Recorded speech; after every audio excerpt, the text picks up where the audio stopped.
Good evening and welcome to APTN National News. I'm Savannah Kelly. The Nisga'a Nation in northwestern British Columbia has launched a civil suit against the Raven Clan Outlaws, an apparently self-proclaimed Indigenous organization. The Nisga'a say that some members of the Raven Clan Outlaws are wrongfully occupying an area of Nisga'a territory. The suit alleges Raven Clan is using its land to operate a ranch, off-grid farm, and raise livestock for sale, among other things. According to Raven Clan Outlaws' website, it does not recognize governmental legislation on traditional land. The Nisga'a are seeking an injunction stopping the group, a declaration their actions are wrongfully interfering with Nisga'a treaty rights and damages. APTN did not receive a comment from Nisga'a Nation by airtime. Raven Clan's Wilhelm Marsden, who's listed as a defendant, told APTN in a statement, the non-derogation clause of the Nisga'a Treaty says the treaty will not infringe on any other First Nations rights or title. We will be filing a response. A village councillor in PEI is being given more time to pay a $500 fine and apologize after he placed a sign on his property calling the discovery of mass graves at residential schools a hoax. To this point, he's basically been non-compliant with the entire process, non-responsive in any way at all. He does have the option to comply with the sanctions that were imposed on him by his council and to remain as a councillor. Councillor John Robertson has a week to take these steps or he will be forced to resign from his elected position. Robertson was criticized after a third-party review found he violated the code of conduct. Robertson said he was traveling and asked for more time. Assembly of First Nations National Chief Cindy Woodhouse marked the new year by receiving the highest honor for her leadership in a ceremony that took place on the Piikani Nation on New Year's Day. Woodhouse accepted the invitation to participate in the ceremony from Elder Leonard Weasel Traveler and Chief Troy Knowlton. The headdress transfer validates Woodhouse's achievements, and the eagle feathers are blessed to support her leadership for upcoming travels and challenges. In November, Hydro-Quebec introduced a new action plan that will focus on energy transition and respond to increased electricity demand. One of the priorities is to initiate partnerships with all First Nations in Quebec. Marcella Amador has more. Évidemment, pour les véhicules électriques, on a besoin de batteries. Donc, on a besoin pour ces usines éventuelles de plus d'électricité. Quebec Premier François Legault made that statement during a press conference for the inauguration of the Lac-Romaine hydroelectric complex in the province's Côte-Nord region, a few weeks before the release of Hydro-Quebec's Action Plan 2035. He triumphed the action plan as a true partnership. Et une des choses que je suis fier, c'est de la façon que ça a été fait avec les communautés Innu. As part of the plan, the Crown Utility and the Quebec government want to initiate a process of economic reconciliation with First Nations and Inuit. The goal, according to Hydro-Quebec, is to build true economic partnerships with Indigenous communities. However, at that same press conference, Chief Jean-Charles Pietachot of the Innu Council of Iqaluit addressed the issue of royalties, which is not spelled out in the plan. On a été un des grands donneurs d'emploi. C'est sûr, c'est grâce aux ententes qu'on a eues, mais reste, comme je vous dis, il faut repenser la façon de faire. Pietachot told APTN News that he's had discussions with the public utility regarding any potential future hydro development on the Magpie River, also located in the Côte-Nord region of Quebec, about 164 kilometers from the Lac-Romaine complex. Nous, on avait des préoccupations par rapport à certaines rivières, surtout dans ma région, c'est la rivière Magpie qui doit être protégée en totalité, ne devrait même pas avoir un ouvrage sur cette rivière parce qu'elle est très, très importante. Elle doit rester telle qu'elle est. In 2021, the Magpie River was the first river in Canada to be granted legal personhood to protect it from future development. The chief said that Hydro-Quebec and the government have assured him that there will be no work on the Magpie River. However, Pietachot is not convinced and would like to have a formal agreement in place. Souvent, on nous dit qu'on va être consulté, mais c'est la façon de faire, c'est quoi Les accommodements, c'est quoi le consentement? Ça prend le consentement réellement. After the action plan was announced, the Innu Nation released a statement emphasizing the need for consultation and the recognition of Aboriginal rights and title. Francis Labbé, a spokesperson for Hydro-Québec, said the utility has been moving towards economic reconciliation for some time now. Il y a eu des réactions partagées, par contre, il y en a d'autres qui se sont dit enthousiastes par rapport à notre approche. Mais ce que je tiens à vous dire ici aujourd'hui, c'est vraiment là, faut que tout le monde en soit convaincu. Les projets qui vont se faire en partenariat. Et ce ne sera pas des projets qui seront imposés. Et les discussions vont commencer dès maintenant. C'est déjà commencé d'ailleurs. Gilbert Dominique from the Mashtouyatsbang Council said that ongoing discussions with Hydro-Québec have been positive and added that for his community, the first step towards economic reconciliation is to build a relationship on a nation-to-nation basis with Hydro-Québec, who represents the government's interests. Avant, effectivement, de voir comment est-ce qu'on va déployer les projets et comment est-ce qu'après ça, on va venir rattacher les autres partenaires, parce qu'il va y en avoir d'autres là, dans notre aventure là, économique qu'on est en train de forger. Donc, c'est une approche tout à fait nouvelle d'Hydro-Québec. Puis je pense que c'est inspirant pour la suite des choses. For Pieta Chaud, however, Hydro-Québec still has a long way to go. On connaît assez, on les connaît parce que moi, ça fait des années que je les côtoie, puis il y a une méfiance, puis la confiance, elle n'est pas encore acquise à notre niveau, puis la réconciliation économique, on est encore loin, parce qu'ils nous entendent, mais est-ce qu'ils nous écoutent, c'est sa question. Maricela Amador, APTN National News, Montreal. We want to hear what you think about Hydro-Quebec's action plan or any other story you see here tonight. Here's how to continue the conversation. If you have a story you want to share, send us an email to news@aptn.ca. To read and watch our stories, go to aptnnews.ca. You can find us online on your favorite social media sites, including TikTok, YouTube, LinkedIn, and X, previously known as Twitter. Follow APTN News to join the conversation and see our latest stories. In the Atlantic region, the inquiry into Innu children in provincial care, the North American Indigenous Games, and alleged identity fraud made headlines in 2023. Angel Moore brings us this recap. On February 2023, the long-awaited inquiry of the treatment and experiences of Innu in the child protection system began in Tshakatche, Labrador. The Innu say displaced youth in provincial care have lost their language and culture, and 3 youths have died by suicide. The final report is expected September 2024. Elder Elizabeth Panache summed it all up this way. For a long time, Innu have suffered. Also in the region was the 40th Labrador Winter Games, held every 3 years in Happy Valley, Goose Bay, with over 500 athletes and 600 volunteers, featuring traditional games such as the dog sled race, a family tradition for Kayla Williams. It's awesome. I think it's really important to teach them about the history of the dog racing in our family and to try to keep the tradition alive.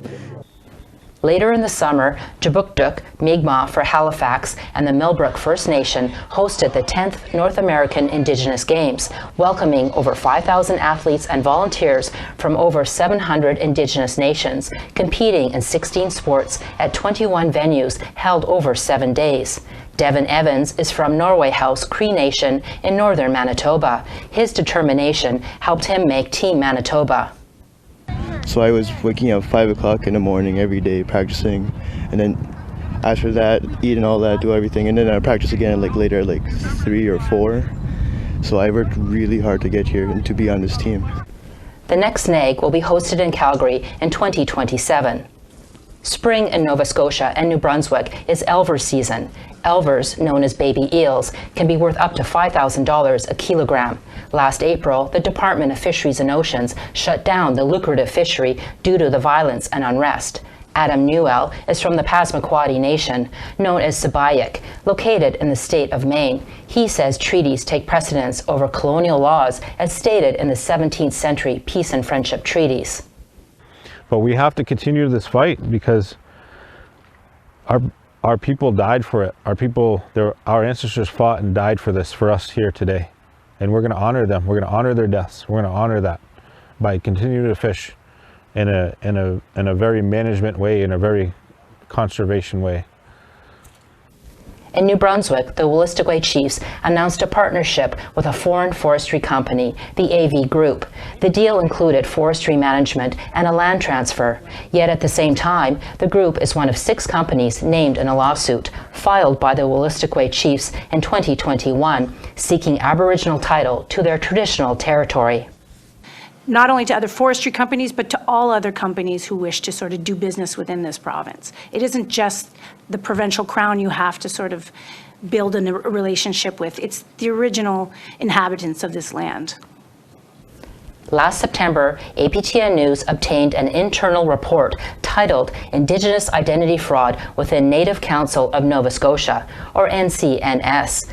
Alleges more than 300 members of the NCNS should be removed. Part of it states that 300 plus members cannot provide objectively verifiable evidence of Indigenous ancestry. This is 1/3 of the active membership. Native Studies professor Kim Tallbear says identity fraud in general is harmful. Because this is one of the problems we have with pretendians. They insert themselves into positions of power. They use those identity claims in order to gain power, to gain positions, to gain access to grants, to hunting rights, to fishing rights. They're using it in order to get something. In 2019, 4 NCNS members filed a class action lawsuit against the Nova Scotia government, asking for $40 million in damages and to reinstate moose hunting rights. The Nova Scotia Attorney General is appealing the class action certification. Those were some of the stories for 2023 in Atlantic Canada. Angel Moore, APTN National News, Jubuktuk, also known as Halifax.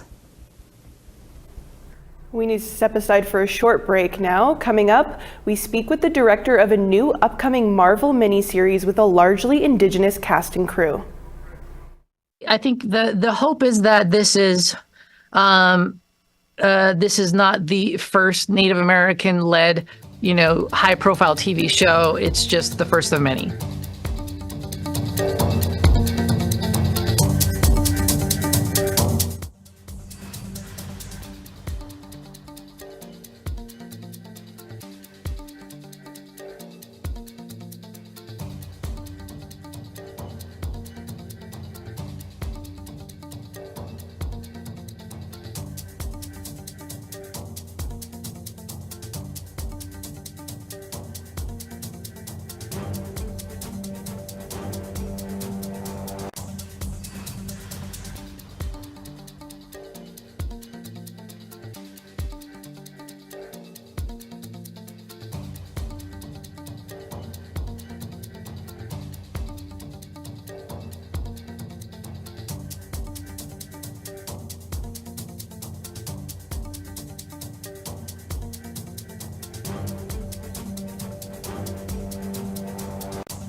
Welcome back to APTN National News. There's a new Marvel comic series ready to rumble. Echo, a female Native American character, aligned with the villainous Fisk, but luckily she isn't a total villain. Dennis Ward spoke with Sydney Freeland recently. She's Echo's executive producer and director. Sydney, congratulations and thanks for taking some time for us. As an executive producer and director on Echo, which is based on a Marvel character and will run on Disney+, for our Indigenous audience here in Canada who are unfamiliar with Echo, can you give us a rundown about what the miniseries is? Yeah, it's a story about Maya Lopez, who is a deaf Indigenous woman who was born on the Choctaw Nation in Oklahoma, and we explore her journey from being a deaf Indigenous girl in Oklahoma to becoming a high-ranking lieutenant in the underground world of Kingpin's army in New York City. Now, of course, you have worked on some pretty big projects in the past that would be familiar to our audience here. Episodes of Reservation Dogs, Fear of the Walking Dead, your own feature film, Drunk Town's Finest. Did you ever think, though, that you'd be working on a Marvel series for Disney? No. I think I learned about this project the way everyone else did. I was aware of the casting of Maya Lopez for Hawkeye, and then when it was announced that the character of Echo was getting her own show, I remember reading the press release and thinking like, oh wow, that's great, they're going to make a TV series about Echo. It'd be so amazing to be involved in that, but there's no way I could get involved in that. But thankfully the stars aligned and I was able to come on board. Well, the cast and crew is largely Indigenous. People like Devery Jacobs, Graham Greene, Tantu, many people. Can you talk about the importance of that at this time, and especially teaming up with Marvel and Disney? Yeah, we have a heavy Canadian Indigenous presence in our show. It's been great. I think there's a lot of great work that has come out of Canada in the past couple of years, and in casting for the show, it was all about trying to find who best inhabited the characters, and we looked everywhere, and it just so happened that we were able to get Graham and Tantu and Devery to all come on board. Oh, and Cody Lightning too. Right. I'm sure I'm forgetting some more Canadian Indigenous actors, but heavy presence in the show. The list is long, and it's quite a cast. Looking forward to that. What do you hope that this might mean for future Indigenous-led projects to have Disney and Marvel on board here with this? Yeah, I think the hope is that this is not the first Native American-led high-profile TV show. It's just the first of many. So I think in terms of our, just seeing the huge amount of talent that is out there, both in front of and behind the camera. I think we're just scratching the surface in the number of Indigenous stories that can be told. So I'm very optimistic at future prospects. Sydney, you've been around the industry for quite some time. Would you say that things have been changing in recent years for Indigenous creators like yourself? Oh, absolutely. I think the change has been astronomical. I think just to give you an example of that is I worked on a TV show called Station 19, which is a spinoff of Grey's Anatomy, which takes place in the Pacific Northwest, Seattle, Washington area. And there's a huge Indigenous population in the Pacific Southwest, or Southeast, or South, the Pacific Northwest, sorry. And I remember the show, it was like, I remember pitching this idea of like, hey, what if we just had a character who just happened to be Indigenous, and it just happened. I think we were able to cast a groundskeeper in a park there was a day player that had a couple lines, and that's kind of where the landscape was just a few years ago. Like the fact that you get a Native American character to say a couple lines in a serialized television program, to Rutherford Falls, to Reservation Dogs, to Prey, to Echo, and again, I think we're just scratching the surface because there's so many talented writers, directors, actors, actresses that have all come out of those projects I just mentioned. Do you think there's an opportunity for a second season or second run of Echo? Oh yeah. I hope there's a lot more of Maya Lopez in the MCU after this. This is a Marvel and Disney property, but like you mentioned, they're creating an original Indigenous character. Do you think there will be more room here soon for original projects coming from Indigenous peoples? Oh, I think they're already underway. Indigenous filmmakers, Indigenous stories. There's so many already out there, and that have already been created. That people, I think hopefully like higher profile projects like this will spark people's curiosity to go and look at other Native Indigenous filmmakers, both in the U.S. and Canada. Well, Sydney, congratulations again on this. It's quite an accomplishment. We appreciate you taking some time for us.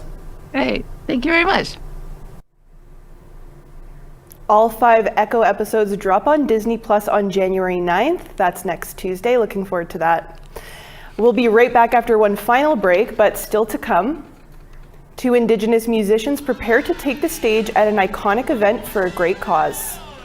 Everybody's support it means so much to indie artists, and I love everybody that takes a chance on listening to my stuff and the other co-writers.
Welcome back. Time now for our photo of the day.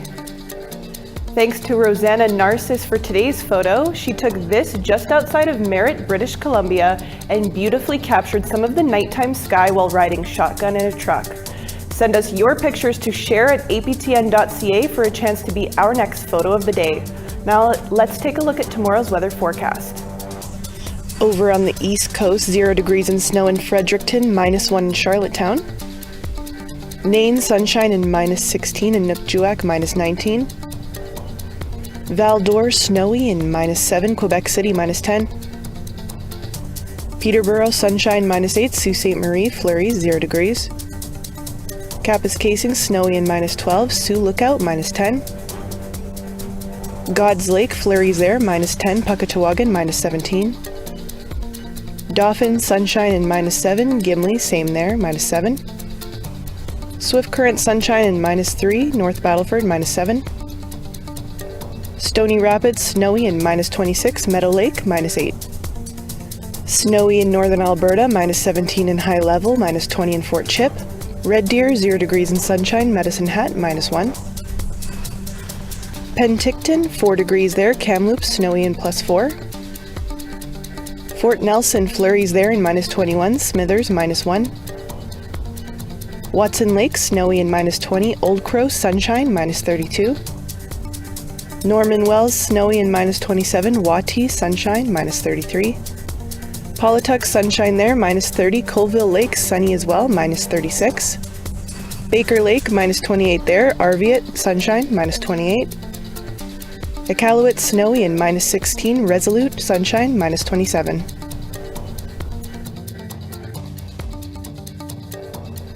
When it comes to Canadian talent, the Kinsman Foundation's TeleMiracle has it all, with live performances from musicians, talented hosts, and esteemed guests. Reporter Rachel May spoke with 2 Saskatchewan artists who are excited to be part of the show. For Saskatchewan musicians, TeleMiracle is a stage that many dream of performing on. For Dan Bigstone of Regina, that dream is becoming a reality. That's something that I've always wanted to do, was to be on national television. TeleMiracle allows artists from across Saskatchewan to perform on national television to raise money for the Kinsman Foundation. This is the second time the Big Stone is in the lineup for TeleMiracle following last year's rendition of Chris Christopherson's Help Me Make It Through the Night. The 72-year-old is excited to be on stage again. Well, if you've got a dream to do it, just go ahead and do it. Don't be afraid. Since 1977, the TeleMiracle broadcasts have raised $159 million that goes to help children with complex medical needs access life-saving support. The show brings together communities across the province to showcase Saskatchewan's rich talent pool. This year, that includes White Bear First Nation's own Tegan Little Chief, as she was announced as a member of the cast. I'm stoked. I'm pretty excited to see what comes with everything. Little Chief was the winner of the Saskatchewan Country Music Awards Indigenous Artist of the Year for the past 2 years. When she's not in the studio recording covers of famous songs and making her own original work, Little Chief works as an addiction counselor and youth support worker. Singles are the originals that I've started to come out with. A lot of my story is in there. Little Chief just put out a new single in December called Need You to Go, which is set to hit radio on January 5th. Everybody's support, it means so much to indie artists, and I love everybody that takes a chance on listening to my stuff and the other co-writers. The 20-hour TeleMiracle broadcast happens February 24th and 25th in Regina. Rachel May, APTN National News, Saskatoon. Awesome stuff. Thanks for that report, Rachel. And that's all the time we have for your midweek news. For news anytime, head over to our website at aptnnews.ca. I'm Savannah Kelly. Marcy Miigwech, thank you for joining us this evening. Take care and have a great night.